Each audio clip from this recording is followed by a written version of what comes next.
La reproduction chez les chiens est un processus complexe et essentiel à leur cycle de vie.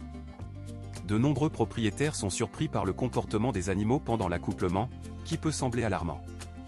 Ce phénomène, appelé l'accouplement lié, est dû à une particularité physiologique des canidés.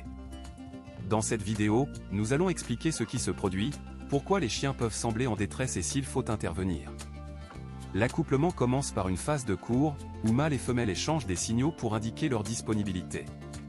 Une fois l'accouplement terminé, le mâle se désengage généralement, mais la particularité intervient ensuite, le mâle se place derrière la femelle, orienté dans la direction opposée, tout en restant physiquement lié à elle.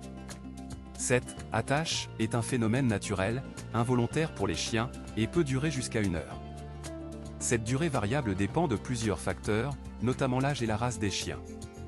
Par exemple, chez les chiens de petite taille, la durée de l'accouplement lié est généralement plus courte. De plus, la présence de stress ou d'autres facteurs environnementaux peut également influencer cette durée. Cette particularité est due à la physiologie de l'appareil reproducteur du mâle.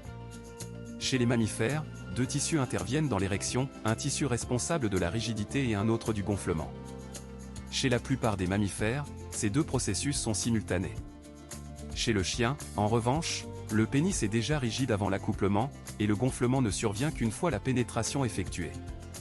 Ce décalage provoque le gonflement du bulbe glandulaire du pénis, augmentant son volume jusqu'à 3 fois sa largeur et 2 fois son épaisseur. Simultanément, les muscles vaginaux de la femelle se contractent autour du pénis, emprisonnant les 2 animaux.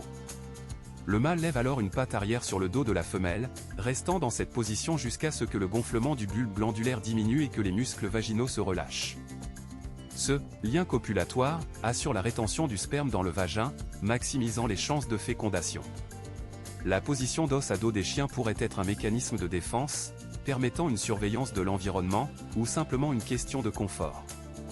Il est crucial de ne jamais tenter de séparer les chiens accouplés, même s'ils gémissent ou aboient. Cette intervention est dangereuse et peut causer des blessures graves aux organes génitaux des 2 animaux. Le processus étant déjà achevé chez le mâle, toute tentative de séparation est inutile et risquée.